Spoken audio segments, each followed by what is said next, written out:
Alright guys, let's talk about the next video. I just saw this recently. It's called Silver Bullet. This one stars Corey Haim, Gary Busey, and this movie is pretty good. Pardon me. Whew. Allergies. It's March. Anyhow,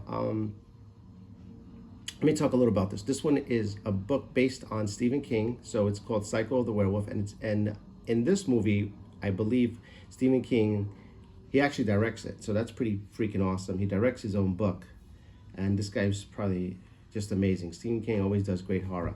So moving into the werewolf genre of things, I think in this one he pulls off a pretty good werewolf, using some of the old lore. So let me just give you a synopsis of the quick. Let me give you a quick synopsis.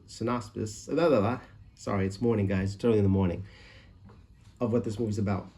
This movie was 1985, I believe. Yeah, 1985, first of all. So this was made in 1985. So it's still a classic, even though it doesn't have a lot of years behind. But to me, it's a classic. It's more like family fun horror, kind of like close, very little comedy in it, loving. I don't know. It's just a weird horror film. Basically, it's a small town. Like always, in this small town, one night there's a killing, a brutal killing, and then as the nights every day of the town, someone's dying. Corey Haim, who plays Marty, who's a paraplegic, he's on a wheelchair, has some issues, and one of the issues is his best friend is murdered by a werewolf. So it becomes a challenge for him. But he doesn't know it's a werewolf yet. So, with that being said, sorry guys, I'm pausing because I'm working. Well, I haven't started work yet, but I'm at the office. So basically, yeah, Corey Haim loses his best friend because he's having a hard time already being in the wheelchair, and then another person dies in the town, and that is the girl he's interested. Her father's murdered in the greenhouse, so then she runs out of town. So basically, he is by himself, lonesome, and he's a little down and out. Now his uncle, Red, Gary Busey, cheers him up, gives him fire rockets, makes a new motorcycle for him, makes an awesome bike called Silver Bullet. That's the name of the movie. And this bike is pretty fast, or this wheelchair is super fast. It's really, really fast. So he goes on a bridge one night, even though he was not supposed to, during the killings, even though I don't know why he went out, and he's shooting fireworks. And while he's shooting fireworks, he attracts the werewolf. He sees the werewolf and tries to run, but he shoots the last rocket into the eye, so he knows who the werewolf is now. And so the movie thus pursues on and tells you more and more this weird... it has its moments, let's just say. Even though this movie is 1985, it was dated in the 1976, the town. So it has a cross-dimensional genre thing going on. I rate this movie 4 howls because it's so good to me. I like it. It's a Stephen King movie, and I'm trying not to be superficial about it, but it's a pretty good Stephen King movie.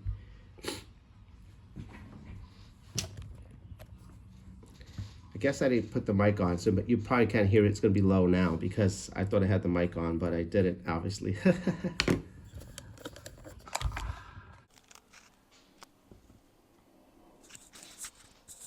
All right, so with Silver Bullet, I think there were some other notes I wanted to tell you guys. Basically, the costume and the transformations are pretty good. This is a really good part of the movie where the transformation of the werewolf is so awesome and epic. It's one of my favorites. And this wolf is kind of scary. He actually, the way he claws his victims and beats them up, it's almost even funny. There's a scene where he picks up a bat from one of the townspeople called the Peacemaker, and he beats him with it. So this is a strange werewolf who has the ability to not use his claw but pick up weapons and knows revenge. Overall, this movie is definitely a fun watch, so I suggest you guys watch it. If anything, if you're a Corey Haim, a 1980s fan, and a werewolf fan, and a Stephen King, it has it all for you. And a Gary Busey fan. So, all right, guys. Thanks for watching this review. Bye.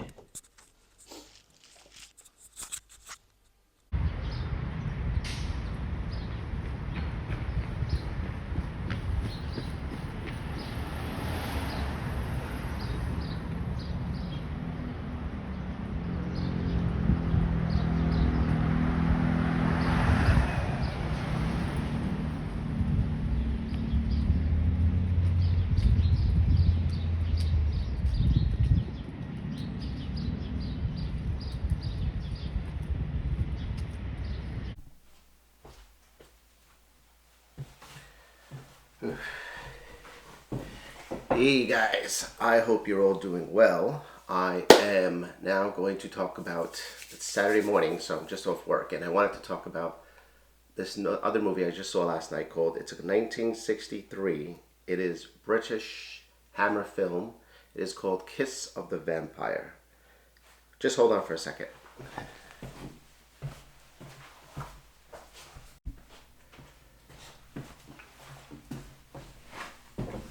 Sorry about that, guys. I'm always wondering if I'm in focus and my head's getting chopped off in the camera.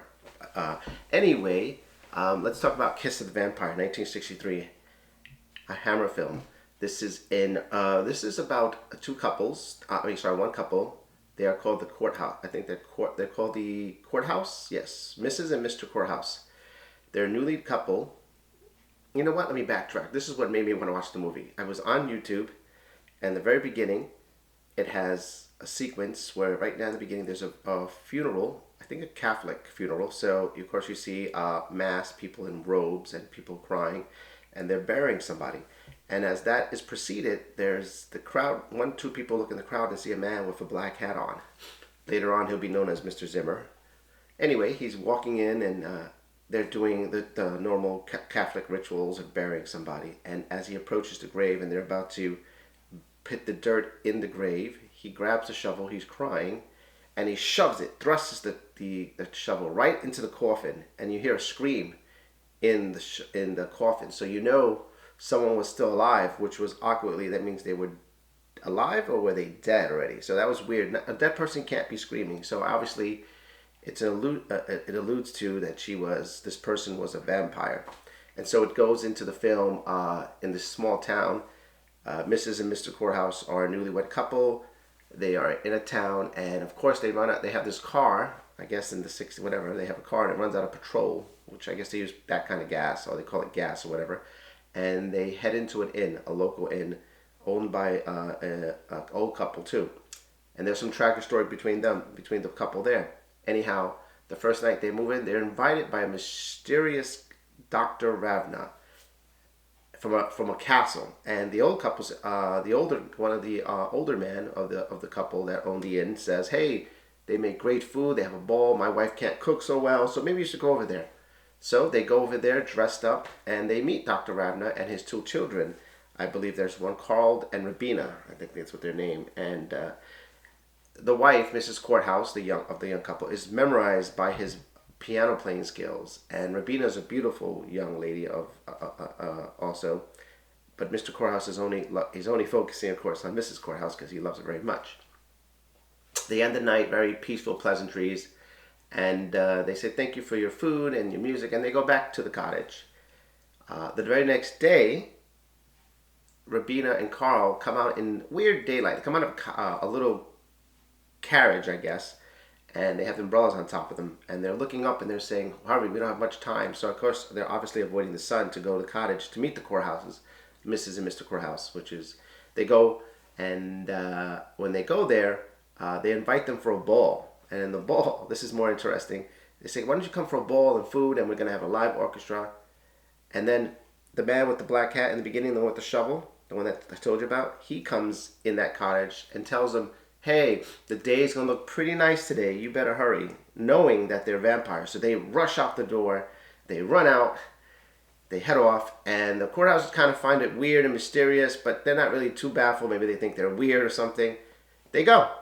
And then the night, they get ready, they go to the ball.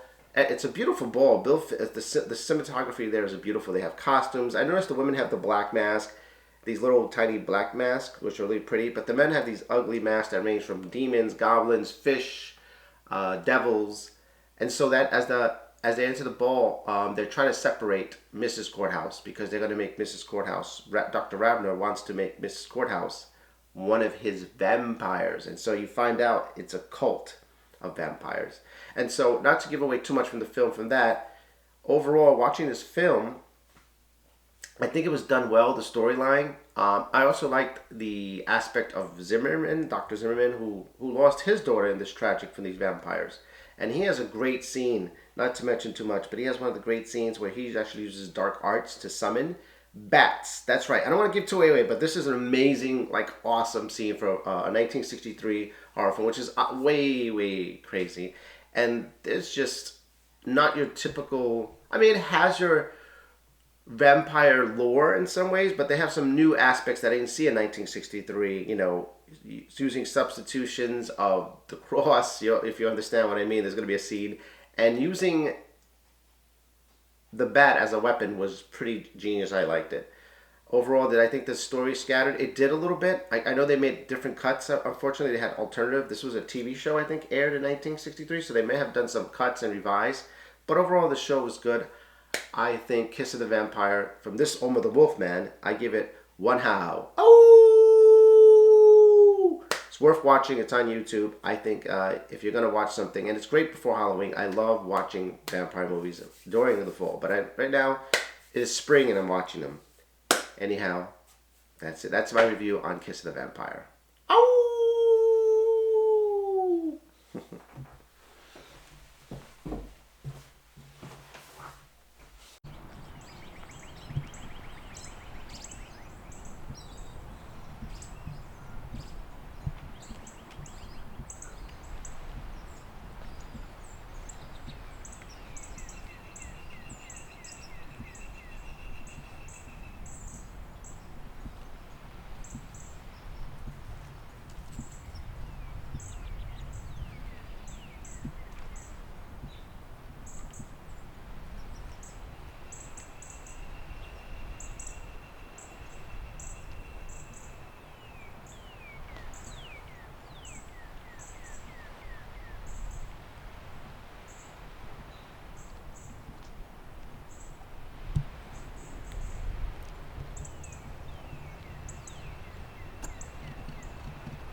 All right, guys, I'm taking a walk. This Wolfman is taking a walk in one of his favorite little parks. And I wanted to tell you why, in this video, why I'm so fascinated with the Wolfman and being a wolf. It happened about maybe 2 or 3 years ago. Me and my wife were doing karaoke. We hosted every Friday at this dumpy place. Crappy waiters, crappy singers. Everyone was pretty bad. But me and my wife, we always found it a way to make this job fun.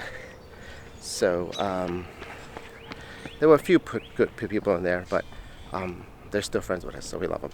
Anyway, supper. We were having Halloween. We throw really good Halloween karaoke parties, and I'm always dressing up like a pirate or a vampire. I've always dressed up like a vampire. So this wolf, the wolf in me, since I always had long hair, decided I wanted to be a wolf man. And boy, did my wife make a great costume. Well, she did more of the makeup, and I just took the persona, but she is so talented to put the makeup on.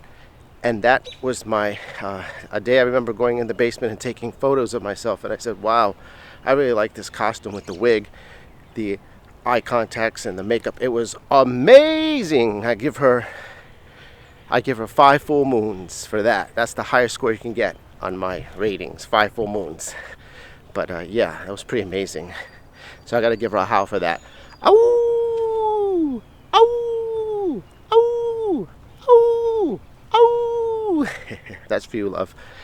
Anyhow, that's why I became the Wolfman through a karaoke gig. We did a lot of parties and I dressed up. So I love the Wolfman. I love the old classic Wolfman as well. So we did a little spin on it. So that's the story behind the whole Wolfman thing.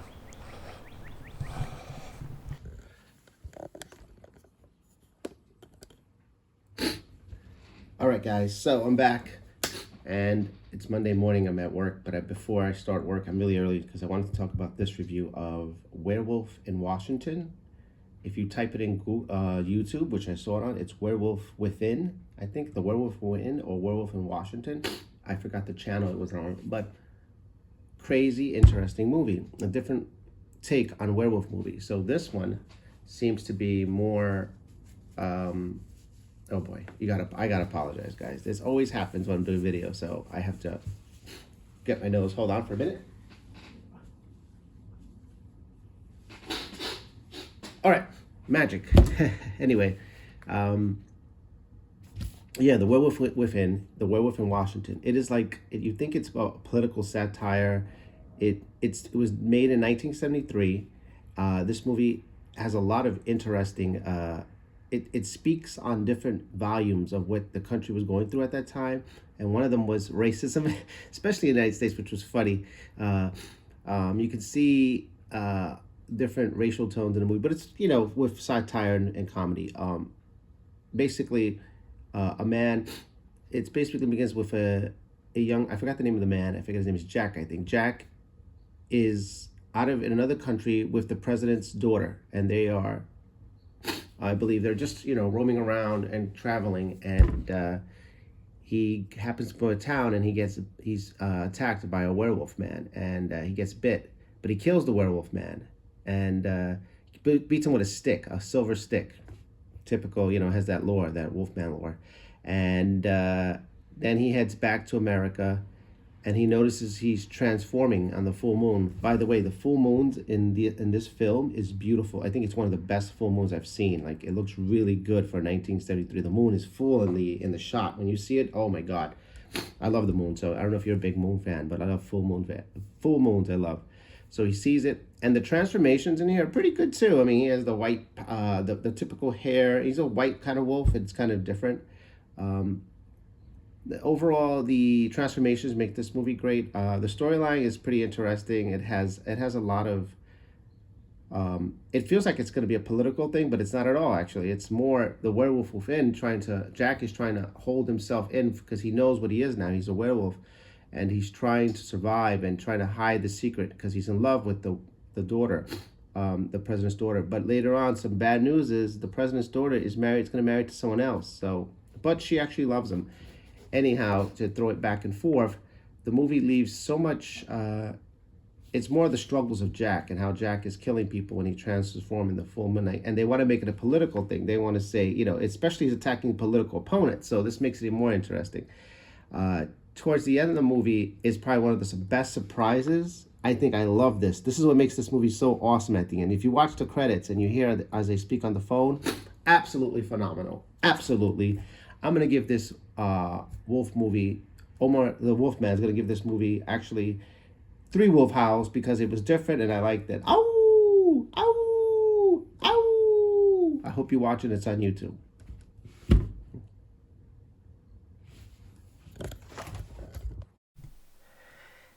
All right, guys. Well, thank you guys for watching this video. I'm hoping you watched it. So the 3, you know, these 3 movies: Silver Bullet, Kiss of the Vampire, and Wolf in Washington. Liked them. I think I liked them all. Or if I had a little problem with each one, you heard from the review. I hope you enjoyed the video. And also, I've been working on, you don't know this, Omar the Wolfman. He's an artist too. I've been making little wolves. That's right, I make little wolves. So, cute little wolf ornaments. Ow! Made an orange one, a green one, a red one. So I make these things. Anyway, because in celebration of the Wolfman, I make my little wolf children.